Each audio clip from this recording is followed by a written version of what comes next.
Hello guys! Bago natin simulan ang video na ito, gusto ko muna batiin ng Happy New Year ang lahat ng mga OFW sa buong mundo. Sana maging masagana ang pasok sa atin ng taong 2024. So, eto ang magiging requirements pauwi sa Pilipinas at pabalik sa ibang bansa para sa mga documented OFW ngayong buwan ng January 2024. At gaya ng lagi natin ginagawa para malaman natin ang latest update, ay nagtanong tayo sa DMW or sa Department of Migrant Workers kung ano na nga ba ang update tungkol sa DMW mobile app kung saan tayo kumukuha ng OFW Pass. Ang sagot nila guys ay OOEC or OOEC exemption pa rin ang gagamitin ng mga documented OFW as exit clearance pabalik sa ibang bansa dahil wala pa daw panibagong update mula na sumailalim ito sa app maintenance at sa system upgrade. At just in case man guys may biglang pagbabago, ay gagawa natin yan ng video.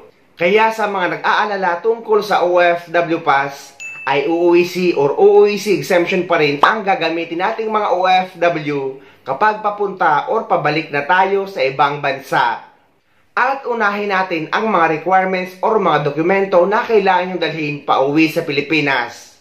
Mahalaga guys na tapusin nyo ang video dahil magkaiba ang requirements pauwi sa Pilipinas at pabalik sa ibang bansa. So, eto na ang mga requirements pauwi sa Pilipinas ngayong buwan ng January 2024. Number 1. Ang inyong e-travel arrival card green QR code. Take note guys na lahat ng uuwi sa Pilipinas or pupunta sa Pilipinas ay required mag-register sa e-travel arrival card. Kahit anong edad guys, mapa-baby man or matanda na, mapa-tourist man or mga permanent residency na sa ibang bansa, at lalong-lalo na ang mga OFW. Pati lahat ng mga nationality guys ay required mag-register sa e-travel arrival card kapag pupunta or uuwi sa Pilipinas. At sa mga hindi marunong mag-register sa e-travel arrival card guys, ay meron akong video tutorial na ilalagay ko sa description ng video na ito para hindi na kayo magkamali at para hindi na kayo ma-scam. Dahil guys, may mga fake website na kumakalat na lagi pinapaalala ng Bureau of Immigration na dapat sa tamang website lang kayo mag-register. Dahil ang e-travel arrival card ay free. Meaning guys, ay wala kayong kahit anumang babayaran kahit piso. At ang pagre-register sa e-travel arrival card ay 3 days before flight nyo pauwi sa Pilipinas. Kahit anong araw guys, basta sa loob ng 3 araw bago ang flight nyo pauwi sa bansa natin. Again, constant reminder lang po, 72 hours po, kailangan i-fill out na po natin. Prior to our flight, we can fill out na po our e-travel before departure or before arrival. So habang nag-i-empake po, pwede na po tayong mag-fill out.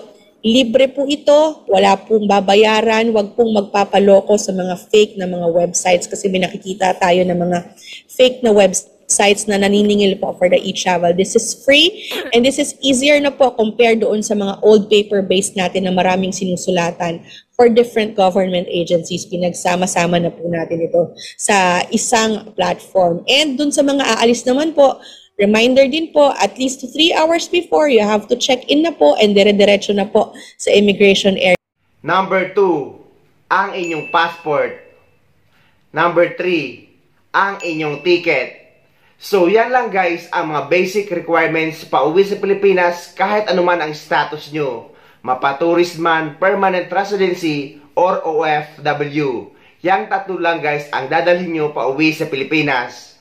Pero sa mga mag-for good na OFW sa Pilipinas na hindi na babalik sa ibang bansa, ay mahalaga na meron kayong proper visa cancellation or release paper sa ibang bansa.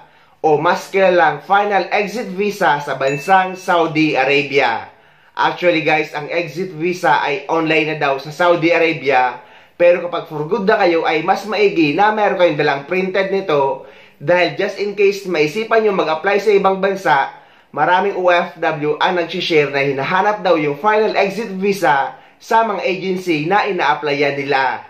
Additional requirements naman para sa mga OFW na galing sa visit visa at yung mga OFW na may mga employment changes, yung mga nag-change employer at yung mga nag-change job site.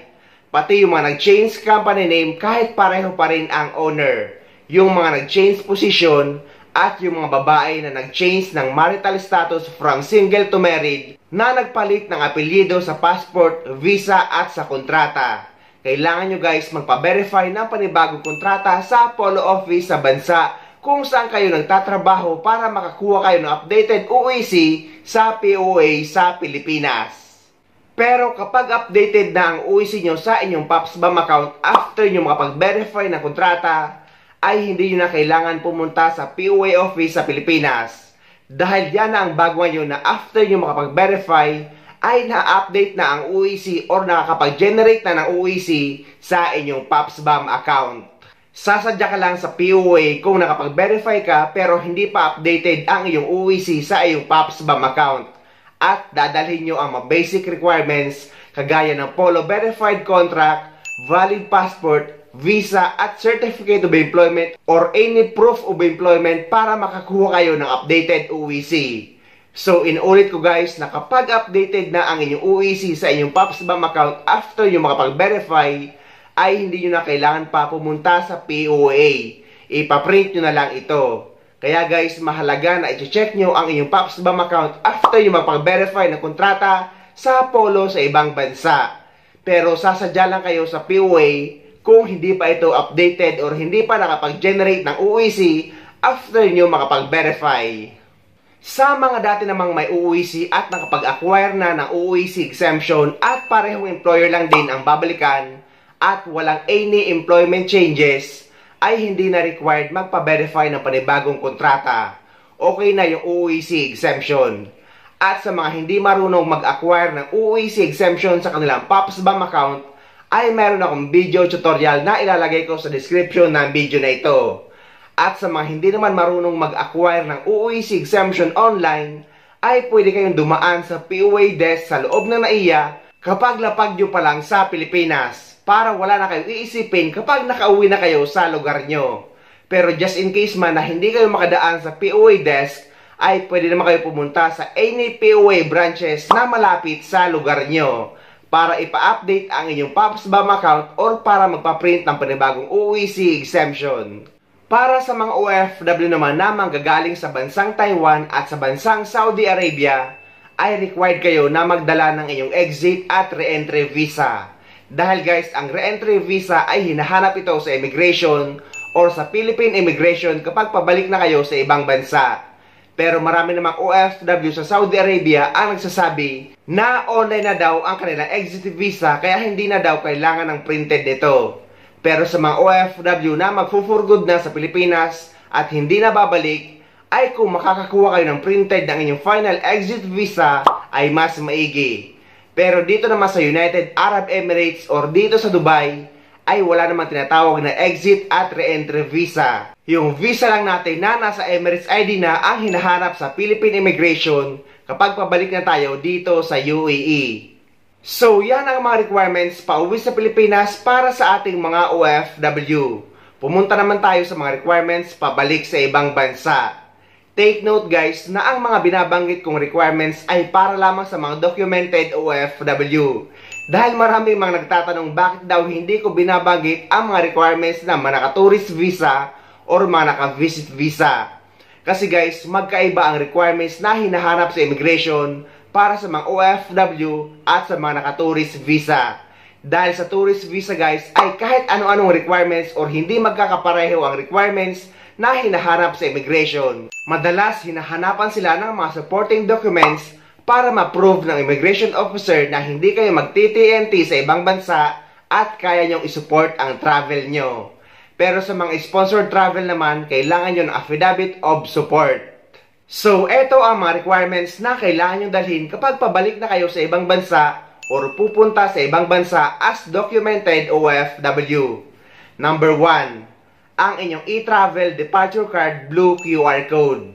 At sa mga hindi naman marunong mag-register sa e-travel departure card, ay meron akong video tutorial na ilalagay ko sa description ng video na ito para hindi na kayo magkamali. At take note guys na ang e-travel departure card QR code ay screenshot lang, hindi na required ipaprint. Number 2, ang inyong OEC or OEC exemption.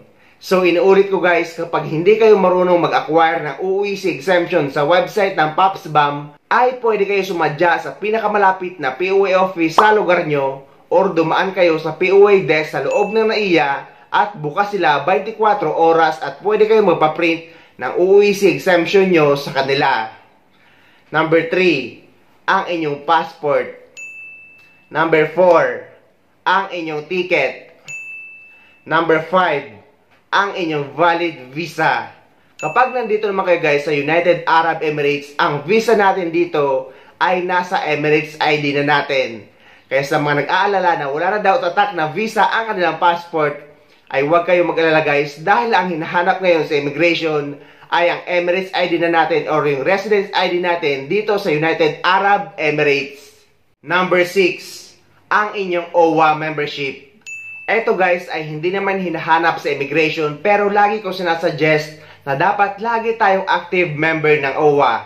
Dahil proteksyon nating mga OFW ito habang nagtatrabaho tayo sa ibang bansa.